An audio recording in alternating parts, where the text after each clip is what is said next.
자, 오늘도 우리 주님의 이름으로 오신 여러분들을 환영하고 축복합니다. 여러분, 여리고 정복전쟁은 우리가 너무나 잘 알고 있는 이야기입니다. 주일학교 학교 때부터 많이 들어서 익숙하게 잘 알고 있는 말씀이죠. 그러므로 이 여리고 전쟁 승리를 긍정적으로 사용해서 어려운 환경에서도 말씀대로 살고 그 환경을 하나님의 도움으로 잘 극복한 경우가 참 많이 있습니다. 그러나 또 한편 잘못 사용한 경우가 많습니다. 저 사우스 아프리카의 노예들을 정복하는 과정에서 이 여리고성 정복 전쟁의 스토리를 사용하여 수많은 아프리카 사람들을 몰살시킨 경우도 있습니다. 중요한 것은 내가 목적을 이루기 위해서가 말씀을 사용하는 것이 아니라 하나님이 이렇게 하는가를 바라보아야 하고 하나님이 원하신다면 말씀을 믿고 가는 가운데 여리고가 무너지고 길을 내시는 체험을 우리가 할 수 있는 것입니다. 그러므로 하나님의 말씀이 먼저 우리에게 와야 합니다. 2절 말씀을 보시면 여호와께서 여호수아에게 내가 여리고와 그 왕과 용사들을 너희들의 손에 붙였다라고 말씀을 하고 있습니다. 하나님께서 먼저 말씀을 하셨습니다. 내가 여리고와 군대를 너희들에게 넘겨주셨다고 하는 말씀을 먼저 받았습니다. 하나님의 지시가 먼저 나옵니다. 여러분이 아시다시피 엘리야도 이스라엘의 땅에 비가 오기를 간절히 기도하였습니다. 그런데 엘리야가 이런 기도를 하기 전에 하나님께서 지면에 이 땅에 비를 내리리라고 하는 말씀을 엘리야에게 먼저 주셨습니다.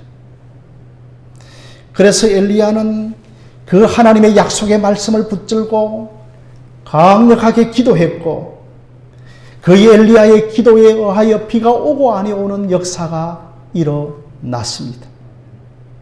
저는 오늘 이 시대에도 그 약속의 말씀을 붙들고 기도하는 그 말씀 기도의 사람들이 많이 일어나기를 소망하고 있는 것입니다. 아무튼 여리고성의 정복을 하나님께서 먼저 하라고 하는 말씀이 왔습니다. 그런데 정복하라고 하는 방법까지 알려주시는데 전혀 다른 방식을 알려주십니다. 무기에 의하여 정복하는 것이 아니라 믿음으로 순종함으로 정복하라고 말씀을 하십니다. 하나님께서는 믿는 우리에게 특권을 주셨는데 그 특권이 말씀을 믿고 순종하였더니 요단강이 갈라지고 여리고가 무너지고 길을 내시는 역사들이 일어나는 것입니다. 신자는 세상 방식으로 살아가는 것이 아니라 하나님의 방식으로 이기는 것입니다. 그것이 바로 말씀에 순종함으로 이기는 것입니다. 이것이 바울의 방식인데 바울은 약할 때 꼭 그때가 강함이니라고 하였습니다. 약할 때 하나님의 능력으로 이깁니다. 이것이 바울의 방식이고 십자가의 방식입니다. 무기와 전술과 전략이 아니라 하나님의 말씀에 순종함으로 여리고가 점령됩니다. 여러분, 여리고성은 인류가 살기 시작한 도시 가운데 가장 오래된 도시입니다. 이 도시 자체가 성으로 형성되어 있는데 아마 이 성의 규모가 성 안에 한 몇천 명 정도 살 정도라고 합니다. 이중성벽으로 구성되었다는 것은 아마 후대에 한 번 더 성을 쌓았다는 증거입니다. 이 여리고 성은 아주 오래되어지고 견고한 성입니다. 강력한 성벽을 가지고 있고 군사들은 강한 군사들이고 참으로 힘센 용사들입니다. 이 성을 정복하기 위하여서는 하나님의 기적이 필요합니다. 그런데 이전에 이미 전쟁을 하기도 전에 여리고와 군대를 너희들의 손에 이미 붙였다라고 말씀을 하셨습니다. 이미 하나님께서는 승리를 확답해 주셨습니다. 그러나 저는 다른 방식으로 하나님에 의하여서 정복하라고 명령을 하십니다. 그것이 뭐냐 하면 매일 하루에 한 바퀴 6일씩 성을 돌라는 것입니다. 6일째 동안 돌다가 마지막 7일째는 힘써 함성 소리를 내고 결국은 여리고 성을 무너뜨려 주었습니다. 성도 여러분, 동서고금을 막론하고 이렇게 성이 무너진 적이 없습니다. 여리고 성은 철옹성과 같은 불표의 성입니다. 그런데 그 여리고 성을 무기 하나 사용하지 않고 하나님께서 무너뜨린 것입니다. 오늘 본문 10절을 보면 외치지도 말며 너희 음성이 들리게 하지도 말며 입에서 아무 소리도 내지 말라고 합니다. 성경에서 동일한 것을 3번에 걸쳐서 말하는 것은 완전한 것을 의미합니다. 한마디로 말씀을 믿고 순종하라는 것입니다. 여러분, 신명기를 보면 이스라엘의 역사가 불순종의 역사입니다. 그러나 이제 가나안 땅에서부터는 하나님께서 내가 순종의 역사를 쓰시겠다는 것입니다. 이제 시작부터 순종을 요구하고 있습니다. 성도 여러분에게 한 가지 물어보겠습니다. 매일매일 하루에 한 번씩 여리고성을 도는 것이 쉬운 일인가요? 어려운 일인가요? 인간의 본성을 놓고 보면 결코 쉬운 일이 아닙니다. 왜냐하면 거듭나기 전에 우리 인간의 본성은 하나님을 대적하는 본성을 가지고 있거든요. 이스라엘 백성들이 광야에서 원망과 불평을 입에 달고 살았습니다. 그러므로 여리고성을 침묵으로 돈다는 것은 결코 쉬운 일이 아닙니다. 우리도 이제 예수를 믿으면서 이렇게 믿으면 망하지 않을까? 뭐 이렇게 믿는다고 밥이 나오나 죽이 나오나 참 어이가 없을 때가 있습니다. 그래서 하나님 앞에 불평 불만을 하고 싶어서 입 안에 그 말들이 맴돌 때가 참 많이 있죠. 그런데 하나님은 그것을 시킵니다. 하나님께서는 여리고를 너희들의 손에 넘겨주었다라고. 하나님을 믿고 전적으로 한번 해보라고 하시는 것입니다. 매일 성벽을 6일 동안 한 번씩 돌라. 사실 우리가 이 여리고 성의 전투를 어릴 때부터 익히 알고 있어서 쉽게 지나가지만 당사자들이 아무 일도 하지 않고 매일매일 하루에 한 바퀴씩 돈다고 하는 것을 여러분 생각해 보십시오. 전쟁터에 나가면 격렬하게 전쟁을 해야 하는데 아무것도 하지 아니하고 그저 아침에 한 바퀴씩 돌고 자는 겁니다.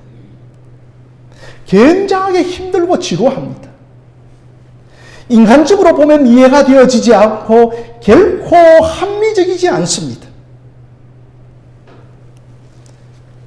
사랑하는 성도 여러분, 이스라엘 백성들이 광야에서의 별명이 뭐였는가 하면 투덜이들이었습니다. 아니 그런 투덜이들을 6일, 7일 침묵으로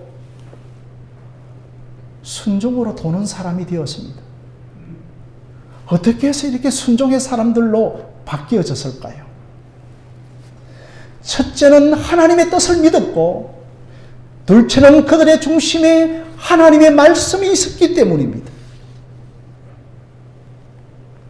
하나님의 뜻을 전적으로 믿었고, 약속의 말씀을 확실히 신뢰했기 때문입니다.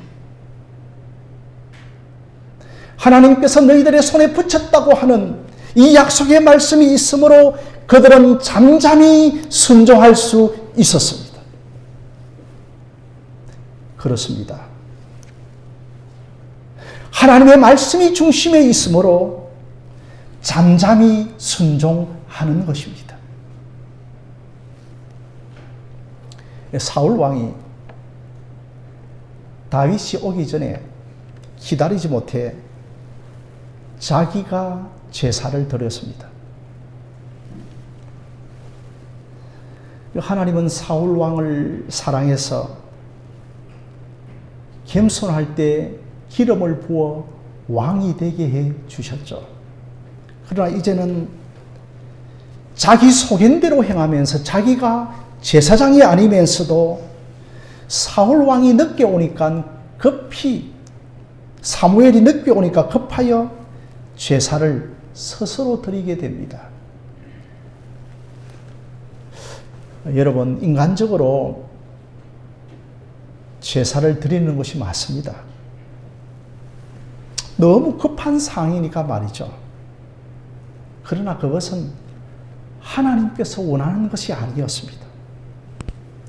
하나님을 사울이 바로 알았다면 잠잠히 기다렸어야만 했던 것입니다.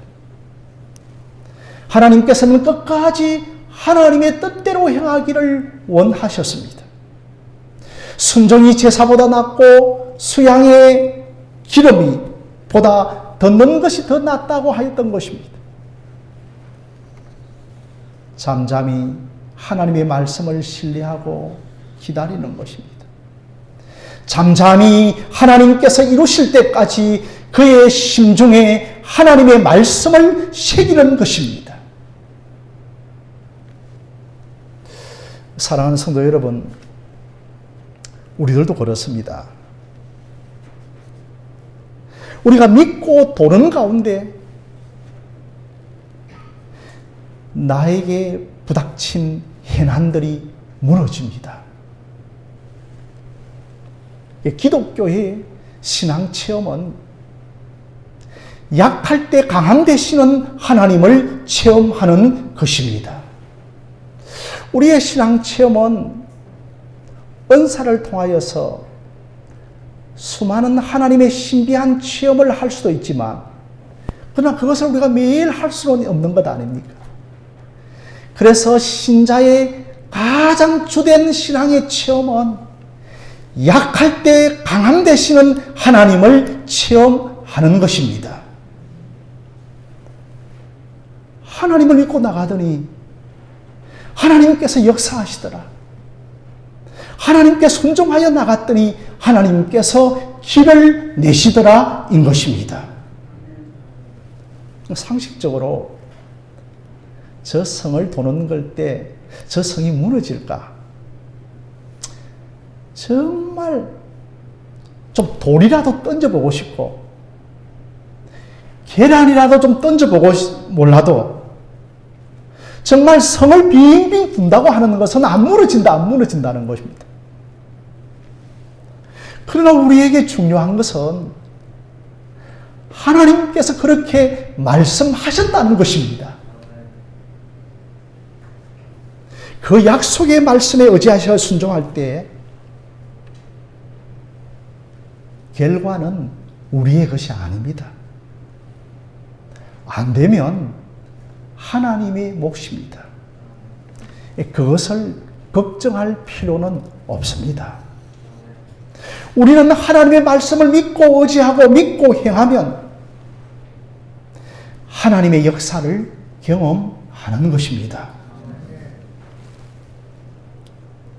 그러니까 여리고 성 안에 있는 여리고 사람들이 볼 때 참 우습다, 웃긴다. 처음에는 바짝 긴장을 하고 공격할 줄 알았던데 하루 지나고 이틀 지나면서 매일매일 한 바퀴씩만 돕니다. 저들이 한 일들이 참 우습습니다. 세상 사람들이 오늘 이 주일 아침에 우리들이 모여 있는 것을 보고 참 저들이 우습다. 당신 지금 뭘 하고 있느냐? 왜 예수를 믿느냐라고 웃긴다. 우리를 이해 못합니다. 그러나 저들과 우리의 삶의 방식이 다른 것입니다. 우리는 다른 방식으로 하나님이 되게 하는 것을 경험하는 자들입니다. 여기에 언약궤가 중심입니다. 6절 말씀 여러분 한번 함께 읽어보겠습니다. 6장 6절입니다. 시작. 눈의 아들 여호수아가 제사장들을 불러 그들에게 이르되 너희는 언약궤를 메고 제사장 7은 양각 나팔 7을 잡고 여호와의 궤 앞에서 나아가라 하고 라고 했습니다. 언약궤, 법궤를 앞서가게 합니다. 이것은 이 일의 중심에 하나님이 계시다는 것입니다. 이 행군의 주도자는 하나님이신 것을 보여줍니다. 우리는 그것을 믿고 나가는 겁니다. 하나님께서는 6일 동안 6바퀴, 또 7일째는 6바퀴, 합하여 12바퀴를 돌게 합니다. 우리가 12, 10이라고 하는 숫자에 굉장한 의미를 부여할 필요는 없지만 1년 12달을 잠잠히 기다리다가 마지막 바퀴째 소리를 내는 것이 아닐까라고 저는 생각을 합니다.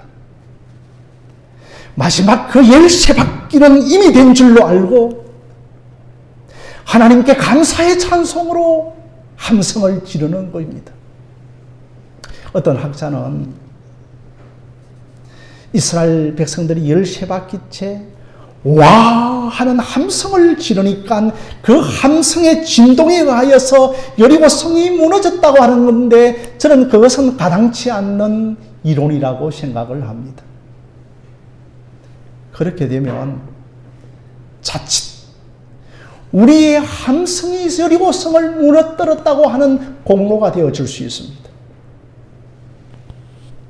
12바퀴는 하나님께 순종하는 것이고 마지막 바퀴는 하나님께 감사 찬송하는 바퀴입니다.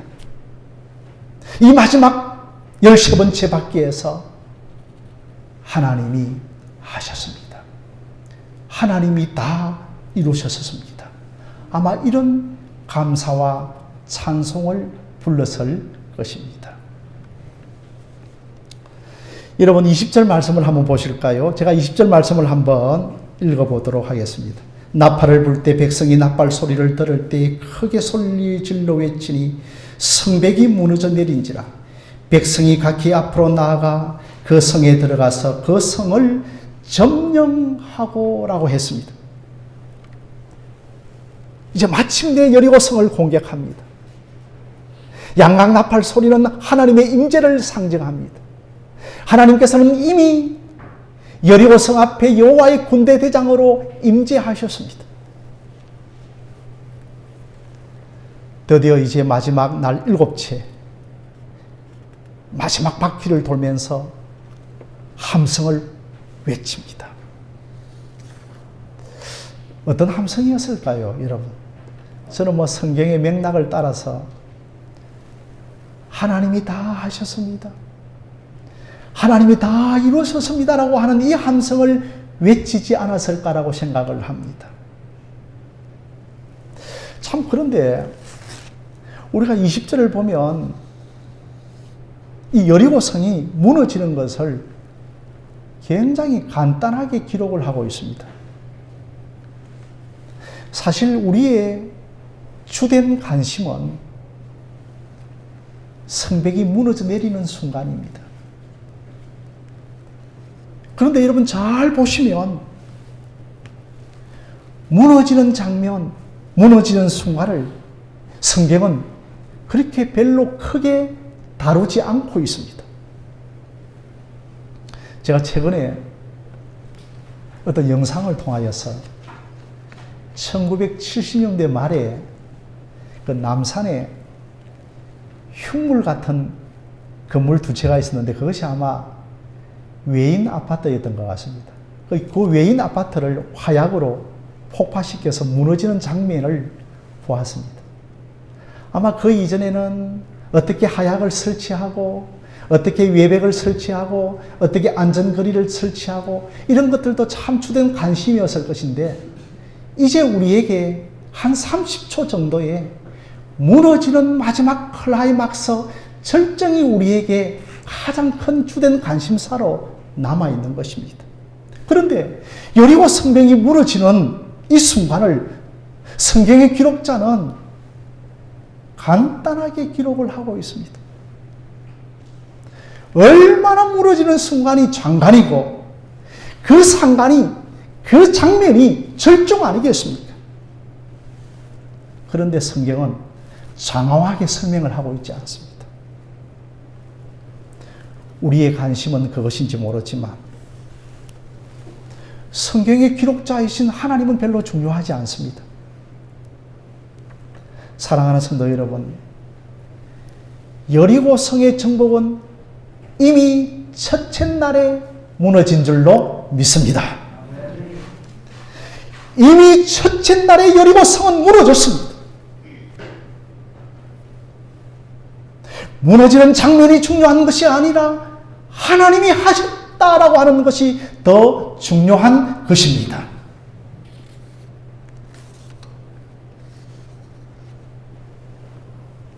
이 모든 일을 하나님이 행하고 계시다. 하나님이 행하셨고 하나님이 진행하셨고 하나님이 이루셨다는 것에 초점을 맞춰야만 하는 것입니다. 이스라엘이 할 수 있는 것은 감사하고 찬양하고 기도하고 하나님이 행하시는 것을 바라보는 것밖에 없습니다. 사랑하는 성도 여러분, 하나님께서 이스라엘이 요단강을 건넌 후에 어떤 일을 행하셨는가요? 제일 먼저 여리고 전쟁을 앞두고 하나님께서 할례를 행하게 합니다. 그리고 유월절을 지키라고 합니다. 그리고 만나와 메추라기가 꺼쳐집니다. 아니, 전쟁을 하려면 좀 고기도 먹고 힘을 내야 할 텐데 뭘 먹으라고 하는가요? 무교병을 먹으라고 합니다. 무교병을 먹으면 힘이 나지 않습니다. 하나님께서는 인간에게 거꾸로 명하십니다. 할례를 행하여서 몸을 쩔뚝거리게 만들고 무교병을 먹이면서 배고프게 만들고 그러면서 여리고를 향하여 갈 때 여리고의 군대 장관이 나타나서 너가 선 곳에 신발을 벗으라고 합니다. 신발을 벗겨내고 배가 고프게 만들고 몸을 쩔뚝거리게 만들어 버립니다. 살도 베어내고 신발도 벗기고 아무것도 안 주시면서 하나님께서는 전쟁을 치르라고 합니다.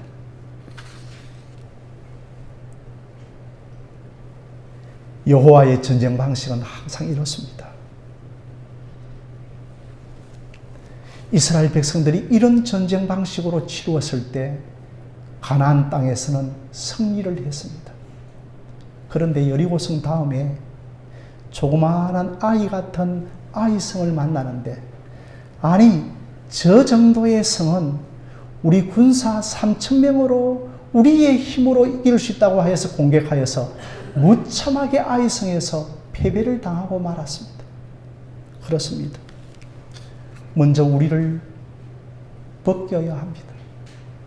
먼저 우리가 죽여야 합니다. 나를 벗을 때에 저와 여러분들에게 영의 세계가 열리는 줄로 믿습니다. 우리의 영적 전쟁 방식은 어떠한 것입니까? 육체의 근육을 기르고 기름진 것을 먹고 군장을 잘 갖추는 것이 영적 전쟁에서 승리하는 길이 아닙니다. 육체의 살을 베어내고 영의 음식으로 육을 죽이는 것이 영적 전쟁입니다. 너희들의 자아가 살아서는 영적 전쟁을 할 수가 없다. 신발을 벗으라고 합니다. 아무것도 없이 만들어 놓고 저 초롱성과 같은 여리고성을 정복하라고 명령하십니다. 사랑하는 성도 여러분, 이제 우리는 살을 베어내고 이제 우리는 신발을 벗고 이제 우리는 무교병을 먹으면서 그 모든 것을 벗겨내고 하나님의 전신갑주로 옷 입는 저와 여러분들이 되어지시기를 바랍니다. 복음에 예비한 신발을 신고 진리의 허리띠를 띠고 의의 흉배를 붙이고 구원의 투구를 쓰고 성령의 검, 하나님의 말씀의 검을 우리는 들어야 하는 것입니다. 그러면서 최종적으로 칼빈 목사님은 이렇게 우리에게 가르쳐 주었습니다. 믿음으로 잠잠히 여리고를 돌라고 가르쳐 주었습니다.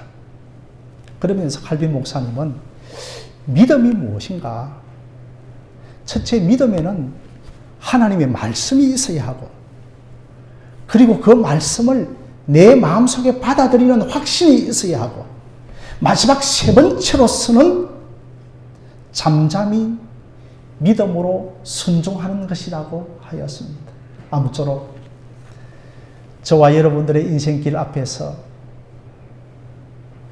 말씀이 중심에 있고 그 중심에 말씀에 대한 확신이 있고, 그렇다면 믿음으로 잠잠히 하나님을 신뢰하며 순종하여 이 길을 걸어가는 저와 여러분들이 되어지시기를 바랍니다. 저의 얼굴에도 또 저의 표정에도 또 목사인 저의 행동에도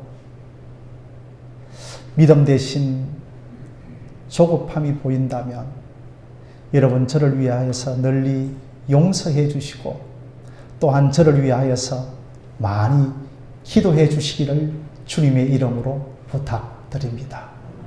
목사의 심령에 말씀이 있고 목사의 심령에 말씀이 중심에 자리 잡고 있고, 그리고 또한 말씀을 주신 하나님을 온전히 신뢰하고 잠잠히 기다리는 우리 목사님 되게 해달라고 기도하고 용서하고 강구하고 격려해 주는 저와 여러분들이 되어지시기를 바랍니다. 저와 여러분들이 그분을 믿고 잠잠히 신뢰해 보십시오. 그럴 때 마지막 외침의 능력이 나타날 것입니다. 12번을 참고 마지막 외칠 때에 하나님의 능력이 나타날 것인데, 잠잠한 가운데 소리치어 복을 받고 나가는 저와 여러분들이 되어지시기를 주님의 이름으로 간절히 축원드립니다.